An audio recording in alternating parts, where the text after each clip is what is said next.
আর এই সন্দেশখালিতেই হিন্দুদের ওপর সীমাহীন অত্যাচার। এখনো অবধি ঘর ছাড়া বহু মানুষ। প্রসঙ্গত আপনাদেরকে জানিয়ে রাখি, এই মৃত প্রদীপ মণ্ডল, তার ভাই সন্দীপ মণ্ডল, তিনি পেশায় একজন শিক্ষক। স্কুলে একা যাতায়াত করতে পারেন না, কয়েকজনকে সঙ্গে নিয়ে যান, কারণ তার ভয় না জানি কখন শেখ শাহজাহানের বাহিনী এসে গুলিতে ঝাঁঝরা করে দেয় তার গোটা শরীরটা। এইভাবেই চলছে সন্দেশখালি। দেখুন,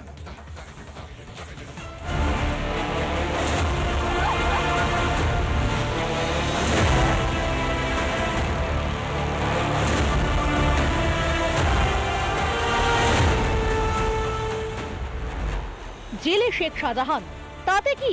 জেলে বসেই কিন্তু দিব্য সন্দেশখালীর রাজ্যপাট চালাচ্ছে শাহজাহান। ভাবছেন তো কিভাবে? শাহজাহানের ডান হাত বাঁ হাতরা তো রয়েছে বাইরে। সেই বাইক বাহিনী দাপিয়ে বেড়াচ্ছে সন্দেশখালীর এ গ্রাম থেকে ও গ্রামে, এ পাড়া থেকে ও পাড়ায়। শাহজাহান ও তার বাহিনীর গুলি বোমার টার্গেট হয় হিন্দুরা। হিন্দুরা টার্গেট হয়েছে, হিন্দুরাই ঘর ছাড়া হয়েছে। এবং হিন্দুরা এই ঘটনার পরে আমাদের অনেক হিন্দু ছেলেরা ঘর ছাড়া ছিল হয়েছে। তারা এখনো পর্যন্ত কেউ কেউ বাইরেও আছে। হিন্দু হওয়াটাই তো অপরাধ, হিন্দু হওয়া বলেই তো ঘর ছাড়া। আজ হিন্দু হয়েছি বলে সব ঘর ছাড়া, আর হিন্দুদের দেখে দেখে হিন্দুদেরই ঘর বাড়ি সব লুটপাট। কি বলছেন? মমতা বন্দ্যোপাধ্যায় তো বলেন সাম্প্রদায়িক সম্প্রীতির কথা। মমতা বন্দ্যোপাধ্যায় ওই দুধেল গাই সব। শাহজাহান ও তার দলবলের হাতে খুন হওয়া বিজেপি কর্মী প্রদীপ মণ্ডলের ভাই সন্দীপ মণ্ডলকেও তাড়া করছে শাহজাহান বাহিনীর আতঙ্ক।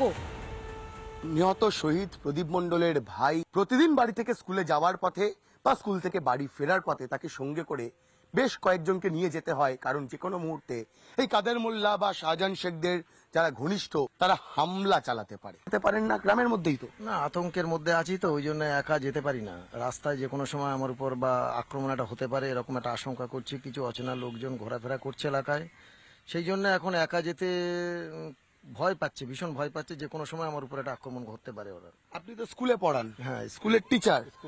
স্কুলের টিচারকে মানে ছাড়বার জন্য আরো 3-4 জনকে দেখতে পাচ্ছি। কি করব বলুন? এই কাদের মোল্লা যদি এখানকার লোকাল এমএলএ কে মারতে পারে, আপনারা দেখেছেন কদিন আগে এমএলএ কে মারলো। কাদের মোল্লাটা কি? কাদের মোল্লা হচ্ছে শাহজাহান শেখের মেন ডান হাত। শাহজাহানদের হাতে চোখ হারানো বিজেপি কর্মী রাজকুমার মণ্ডল এখনো ঘর ছাড়া। তার মা স্পষ্টই অভিযোগ করছেন মমতার পুলিশের বিরুদ্ধে।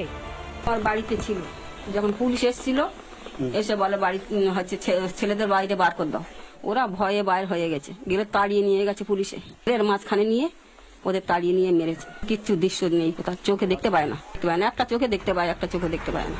ঘটনার পর কেটেছে 6 বছর, কিন্তু কাটেনি আতঙ্ক। মা চাইছেন সন্তানের সঙ্গে যারা অন্যায় করলো, সেই শেখ শাহজাহান, সেই কাদের মোল্লার মতো তৃণমূলী নেতাদের সিবিআই যে তদন্ত শুরু করেছে, সেই তদন্তে প্রত্যেকের কঠোর শাস্তির বন্দোবস্ত করা হোক। ভিডিও লিস্ট দীপঙ্কর কাঞ্জিলালের সঙ্গে ভাস্কর বসু, রিপাবলিক বাংলা, সন্দেশখালী। নানা ধরনের কন্টেন্ট দেখার জন্য লাইক করুন, শেয়ার করুন আমাদের ফেসবুক পেজ, সাবস্ক্রাইব করুন আমাদের ইউটিউব চ্যানেল। পাশাপাশি অন্যান্য ব্রেকিং নিউজের জন্য অবশ্যই চোখ রাখুন রিপাবলিক বাংলায়।